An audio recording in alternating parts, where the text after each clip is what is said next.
What's up guys and welcome. You are watching Fazi Fitness. So guys, channel membership is now live. Link is in the description and the first comment. Do check it out. That would really help support the channel. So let's start this video with an update of the reigning Mr. Olympia champion, Samson Dauda. And the best comment under this post that was left by the official IG page of the Honor Sports Festival. Now we know there won't be a bigger gardener than Samson Dauda in the history of the mankind, and that is guaranteed. So this is Samson Dauda under 15 weeks out from this year's big show and his first Olympia title defense. And you guys can see that the man has clear separation all over. He has very well defined abs at 330 pounds. So weight is nothing but just a number for Samson Dauda. But if there is one muscle group where Samson will be trying to add more tissue, more mass, that will be his back. Especially in that back double biceps. And it is gonna be all gas and no brakes from Samson Dauda all the way till the Olympia this time. There is no stopping from this point onwards. So what do you guys think? Well, Samson Dauda jumped into France Pro 2 weeks prior to the Olympia this year one more time, just like he did last year. And that strategy worked just perfectly for him. He got the feedback on what to do, what to improve the most in the next couple of weeks, and the man did exactly that. I know this sounds risky, but you can expect that from Samson Dauda because his love for competing that triumphs over everything. And I know 15k isn't that much money for Samson Dauda, but hey, it's another paycheck. Now Samson is in his prime based on the amount of progress he has been making from one year to the next one or from one show to the next one. But we have to keep in mind, he is 39 years old. Now it will be interesting to see how his career progresses from here onwards. So the man is looking absolutely insane for 14 and a half weeks out of this year's Mr. Olympia. So let me know what you guys think. Will Samson be successful in defending his Olympia title?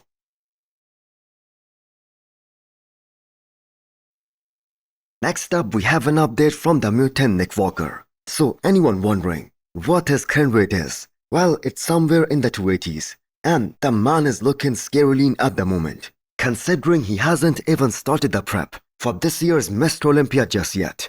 Now Nick has been very smart about his training style and all the good choices have been made since the New York Pro this year. And what we are all seeing right now is a perfect rebound phase where he has been able to stay super tight while getting bigger at the same time, putting on some quality muscle. And that was the ultimate goal, to put on maybe 5 to 7 pounds on his frame before this year's Mr. Olympia. Now before the Pittsburgh Pro, there wasn't any kind of argument in favor of Nick Walker that he could actually win the Olympia this year. And yes, for him to be crowned the best bodybuilder in the world, to be crowned Mr. Olympia champion, some of the top guys, they need to come in off. But didn't we just saw that last year, that both Hadi and Derek, they were far from being 100%. Both the top guys missed their mark. And we saw that this year too, with Samson Dauda showing up less than 100% at the Arnold, and then Derek not showing up at his best at the Pittsburgh Pro. So I do believe anything can happen. And based on Nick's track record, one can easily say that Nick is probably gonna nail his condition one more time, and he might bring an even better conditioning than the New York Pro, just the way he did from the Pittsburgh Pro to the New York Pro. And that will be even more competitive at this year's Mr. Olympia. So the last time Nick competed at the Olympia, he was top 3, and that was back in 2022. So the goal this time, that remains the same. But that being said, this time he has to knock out one Olympia champion in order to accomplish that goal. And the last time Nick did that, he did take out 2 Olympia champions, and they were Brendan Carey and Big Ramy.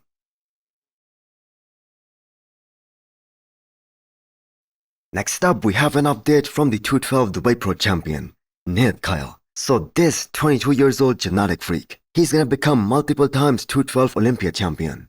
First of all, if he stays healthy, and if he stays in the 212. So new pictures from the morning of the show, they were released by Nihat.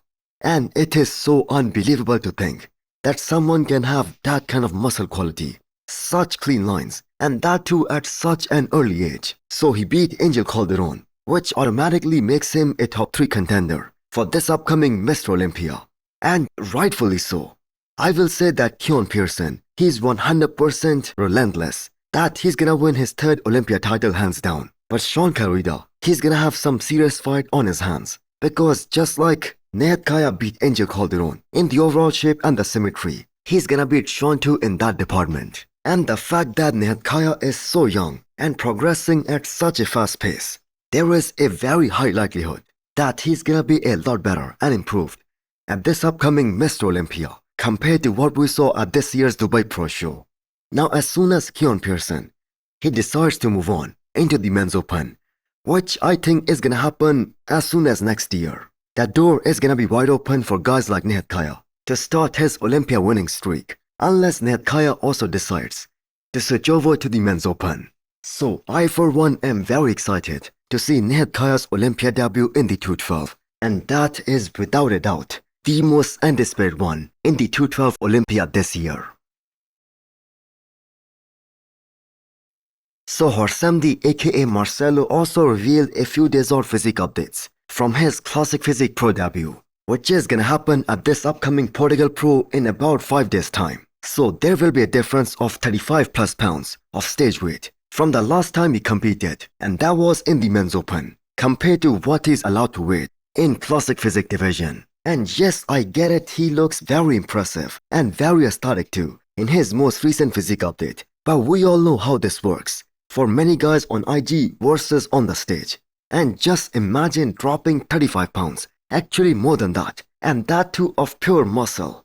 That can significantly impact an athlete's overall flow, his aesthetics, his V-taper. Now the back is that one body part in Hosstile's case, which I believe is gonna suffer the most. And honestly, I won't be surprised at all if Fabian Mayer literally smokes him on the stage this upcoming weekend. But nevertheless, he was the most hyped up guy when he announced that he will be making his pro debut in Classic Physique when he first came onto the scene. But unfortunately, that did not happen, and we did not get to see him or his final look in Classic Physique back in 2022.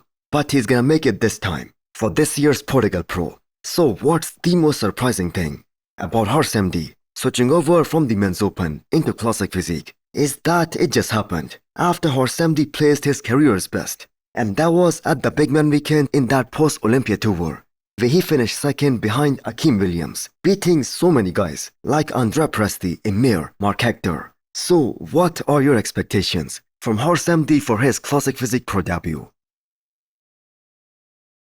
So Michael Krizo will surely be missed on this year's Olympia stage, and that too for the second time in a row. Now some of us question his decision on why he chose not to do any of the shows after doing some of the most hottest shows of the year, the Pittsburgh Pro and the New York Pro. And just when the Olympia qualification, that was right on his doorstep, it was just one step away, he chose to end the season.